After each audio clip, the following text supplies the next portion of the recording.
Hello there, and thank you for clicking on my video. I just wanted to talk about the new Prime frame that came out. I've been having a little bit of issues with the modding for it, not too much, but it's definitely causing Core Prime's performance, if you will, her survivability to be seriously impacted. I was able to deal with the issue, and it basically comes down to base shield.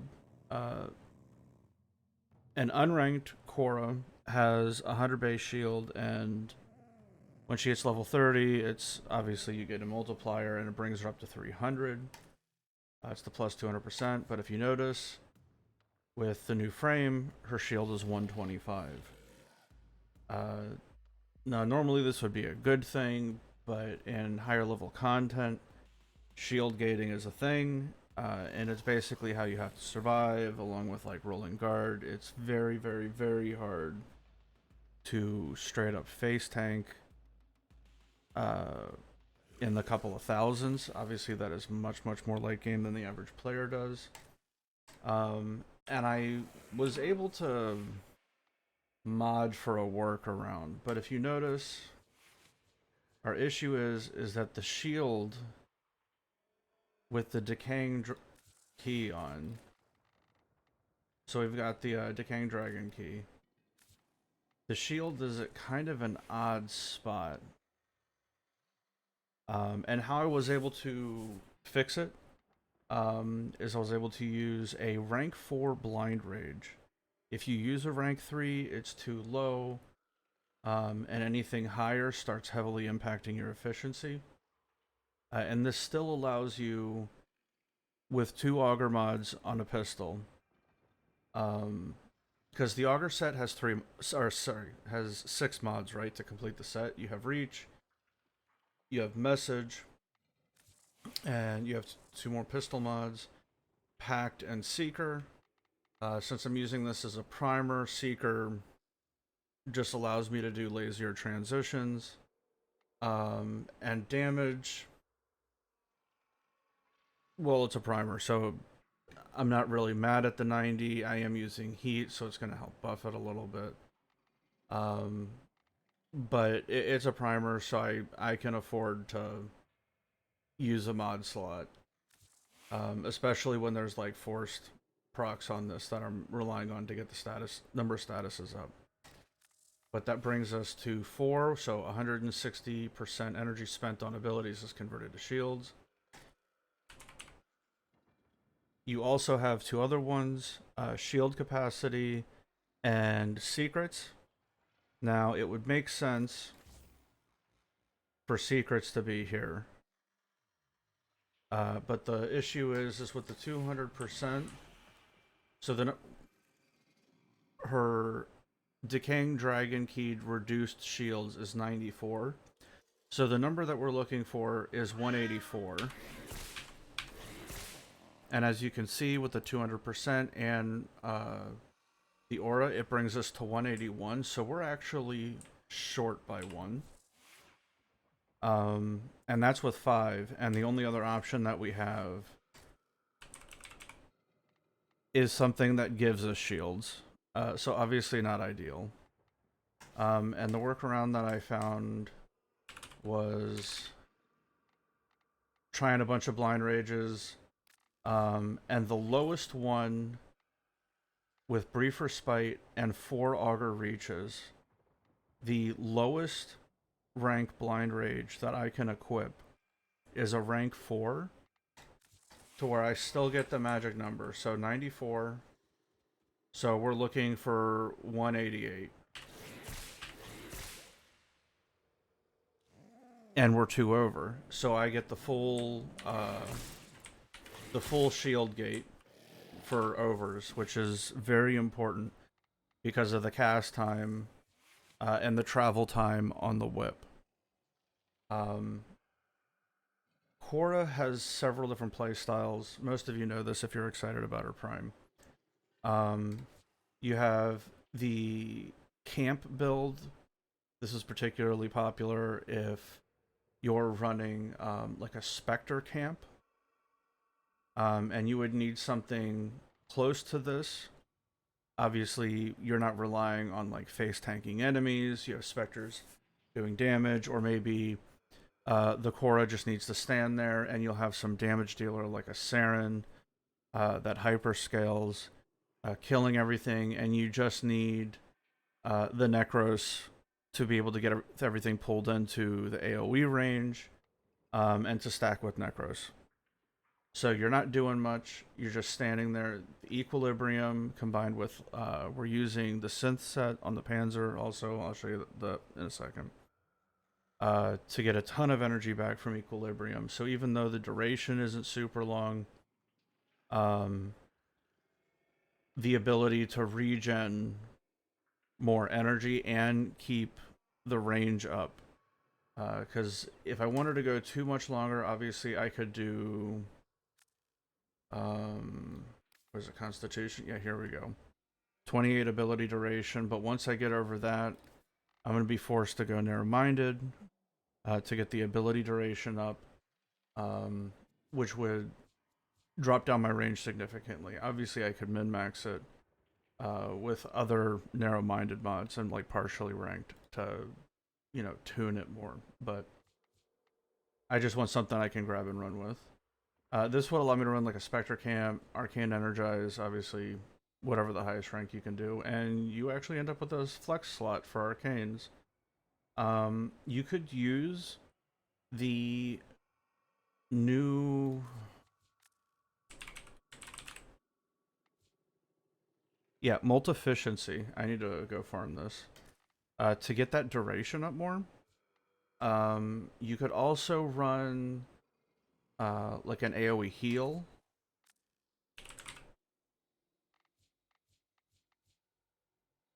On health pickup, 60% chance to restore 500 health to allies within 25 meters. Since you got pets, this applies to pets. And obviously going to apply to your allies. This is just a good support. You also have stuff like Eruption, which will CC the enemies, though it does have a sizable range. You can also run something like Grace, which applies to pets also to help keep your pets alive. Or maybe just whatever you want here. If you want more damage, more strength, if you like that, you could do, I don't know, like whatever the new strength one is. Yeah, Molt Augmented, because if you're going to be doing a long run, 250 kills is nothing. So that'll stack up, or you could do like a Molt Vigor or something like that. So this is food for thought on a camping Strangle Dome build. And then we're back to the same issue. Because of the additional shield, we're actually now forced into using Blind Rage again. And we have to get shield based on the energy we consumed. So in order to combat that, obviously Rolling Guard is super good. Accumulating Whipclaw, core mod of the build, Flow, Equilibrium, and the Augur mods and range. PSF is obviously sort of a flex slot. You could do literally anything else if you wanted more range. This would bring you to 190, which would be good for a Whipclaw build. Obviously, more range makes it go further, but this would allow you to be more effective and increase your DPS by having higher range. But personally, I don't find it too much of a loss going 190 to 175. Obviously, DPS is DPS in some circumstances. And we're using Arcane Fury. Will further boost the Whipclaw damage. And with a little bit of strength, 145. Does increase the Whipclaw as well, so these stack, increasing the Whipclaw damage more. But I just wanted to say I've heard a couple people in the clan talking about how they're having issues shield gating khora, and basically this is the lowest ranked Blind Rage with this build that gets it done. Now, if you notice, This is running double augment, and doing that will make you lose equilibrium, which is a loss, but doable, especially with rolling guard and health recovery through operate arcanes and whatnot. It's not a loss. You'll still be picking up plenty of health due to the strangle dome, but it is what it is. Something had to come off, and it couldn't be these. Flow's pretty core, rolling guard's pretty core, shield gating doesn't work without blind rage. It literally would be, if I were to take off accumulating whip claw, it would just be this build. So just by process of elimination, it meant equilibrium had to go. But so accumulating whip claw, pilfering strangle dome, double range, flow, message, a rank 4 blind rage, rolling guard, flex slot in the Exilus. I like prime sure footed. If you don't have it, this slot, which I formed, was originally aligned with handspring, was a dash polarity, and there isn't too much of a difference in terms of like how fast you get up. Like this, there's a flinch, obviously, because it's not a knockdown. But this, if you get knocked on your ass, this will get you up incredibly quick. And I remember somebody doing a video comparison between handspring and prime sure-footed. And the difference, prime sure-footed obviously did come out ahead, but it was so negligible. So if you don't want to spend the forma, I put 4 in, and one of it was an aura. And this was another one. You don't have to. Just stay with handspring and the dash polarity. Because I know most of you are going to open up the Exilus slot, because obviously it's a prime frame, and I would recommend doing the aura forma also. To go over the rest of the build, standard epitaph, but double auger on it, obviously, to get shield gating to work. I'm gonna swap the elements as I go through. I'm not particularly hung up on anything. So if like corrosive works out, or gas electric, or just whatever I need, I'll swap it out. So right now I'm set up for viral heat just to get a bunch of stacks on it. I did go with a slightly lower rank pistol ammo mutation, and I'm going to talk about that now. There's a reason for this. The pistol ammo, there's an interaction with the Innodem that I'm going to talk about in a second, but I did this intentionally. I found the prime pistol ammo, because I'm not running velocity as well, to be a little too effective. And dexterity, damage on melee kill. I don't care about the damage, it's a primer. Obviously it helps out heat, do more damage because of the heat inherent. But combo duration and holster speed, massively important. Because we're going to be swapping back and forth, sort of. Basically the combo duration. But okay, so here's the Innodem, if y'all don't know, is currently, as of July 16th, 2022, the best no riven stat stick right now. And it's because of this goofy stuff. The evolutions. Okay, reach 5x combo, and then heavy attack to activate Incarnon form. We don't care about that. 25% attack speed. We don't care about it. Gain 5 combo for every 10 meters of continuous slide. Helpful and will contribute. On airborne melee kill, plus 50 melee damage for 10 seconds. Actually useful. We're gonna use that. And here's the big one. Collecting ammo grants 5 melee combo counter. And this is a standard slash build for like a stat stick. Pressure point, crit chance from combo multiplier on Blood Rush, status chance from combo multiplier, double crit damage, sacrificial steel, spoiled strike, Carnus Mandible. If you are going up against Grenier and say you don't have spoiled strike because this is a Orokin Vault mod, and it just happens to be like one of the last two that you don't have, you could go for like a monster corrosive, like do like Fever Strike, and like an electric mod. So like Shocking Touch, Fever Strike, still pretty effective. Not as effective as slash damage. And obviously the slash coming from this, while it is incredibly, incredibly potent,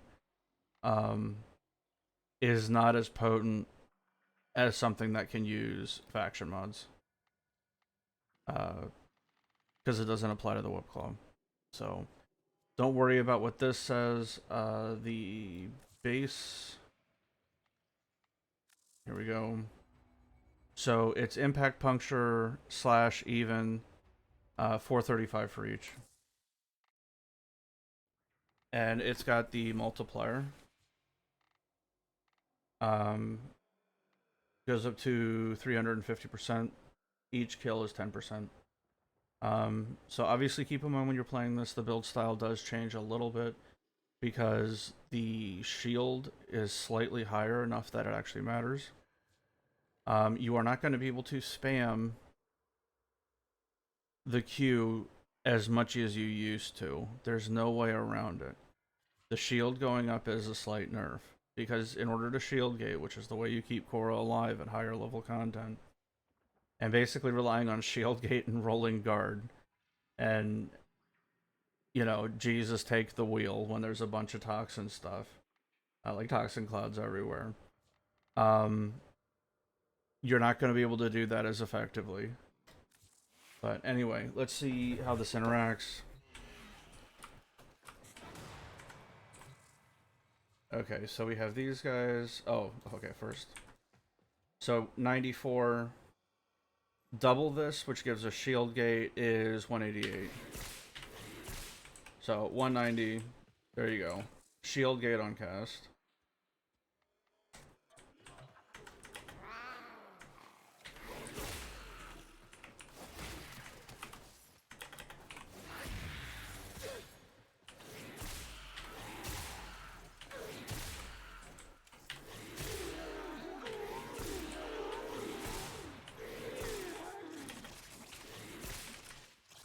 Alright, so obviously that works. Just a couple of exos. Rank 190. Okay, so Grenier.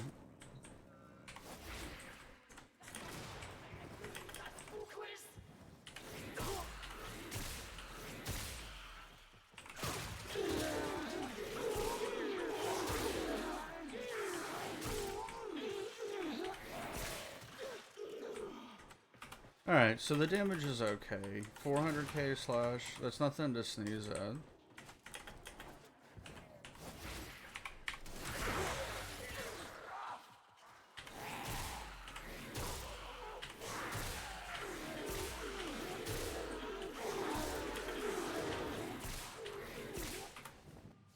Right, so we get the Fury stacks, we get the Synth Fiber.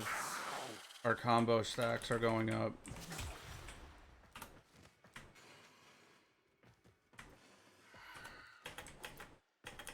And we are using Vazarin right now. I could swap over to Nermon.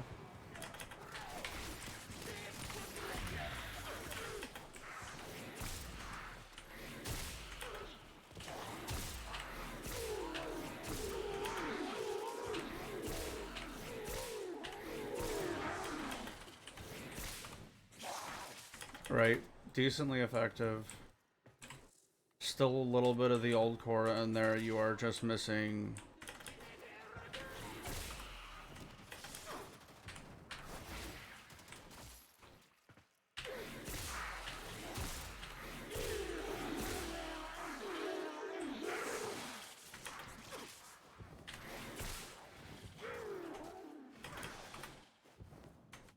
Alright, so simple enough.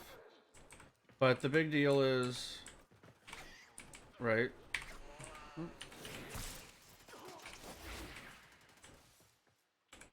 the epitaph and the Innodem, right? Hold on, let me call these guys.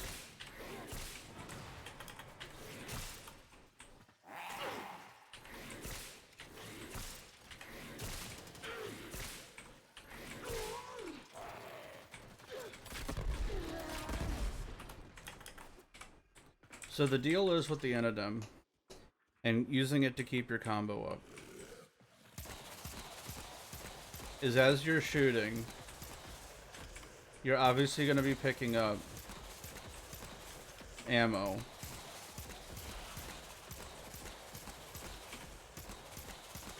You know, you're going to be priming, whip clawing.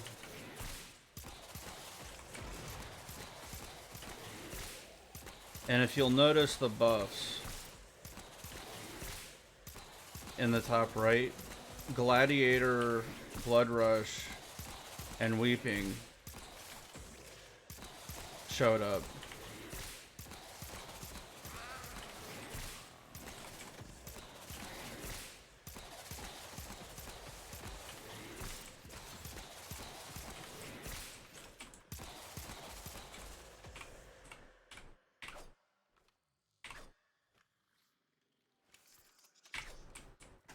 Right?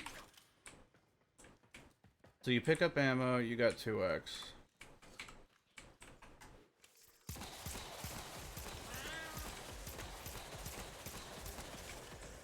But you gotta pick up 5 ammo.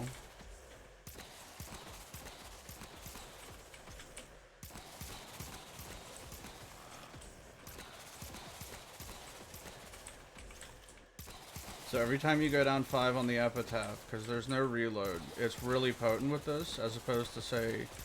I mean, obviously you can make it work on the new core, don't get me wrong. But this, because you have prime sure-footed, you can stand in it, you're in a cage, you can prime everything around you. But if you'll notice, we got a 5x combo on the Innodem, and there's no enemies. So, food for thought. I enjoy it. You can just keep your secondary up. You don't have to worry about it, and you can maintain. You can maintain your combo, no problem. Now, obviously, if you got a ribbon for something, like I do too. Like I actually, unironically, I actually use the non-prime regular glaive because of a ribbon. And I do a corrosive build because it's a pretty nice ribbon. But if you don't have a pretty nice ribbon, or you're working on acquiring pretty nice ribbons, or are working on rolling ribbons for pretty nice weapons that make good stat sticks, you can put that off a little bit longer because of the Innodem. The other thing is with the swooping lunge, it will sometimes proc, and the melee damage does apply. You will occasionally gain stacks because of the Panzer's viral spores. Like if they just happen to get like the last tick, occasionally it will get the proc from it, and this is notorious on Sentinels because it requires an airborne melee kill, and if you do like a heat proc and then your Sentinel kills the enemy, because it's floating, it's airborne. So occasionally you'll pick up stacks off of this. Other than that, if you're on an airborne melee kill, obviously does way better with like flat corrosive. But food for thought. Oh, this build. This is what I'm using. Just wanted to talk about it a little bit. Obviously you can swap out for buzzkill if you don't care about the status chance. I like the status chance. But if you're thinking between those two, you probably know the difference. I like the status chance. But anyway, thank you for listening to my TED Talk. I know I've been posting like really short 1-minute videos just so people can look at quick build, see what the damage is, decide whether, oh, I like that, I don't like that. Really generic builds, but this one just ended up being something a little more. Because the issue is it's incorrectly reported on the wiki. So unless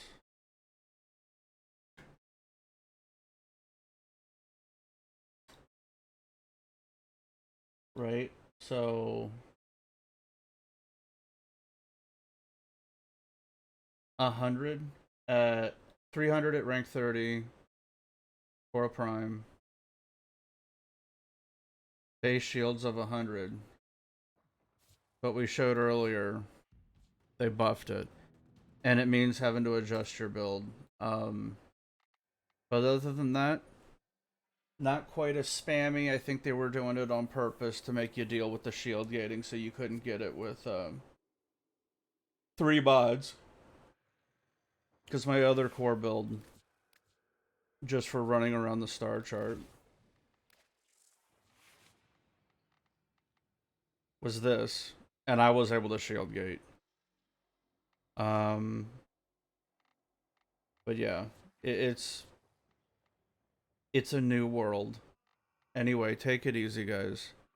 Thank you for listening to my talk. I hope any of this information is helpful. I know it's a 27-minute video and I rambled, but I hope this is helpful for you guys.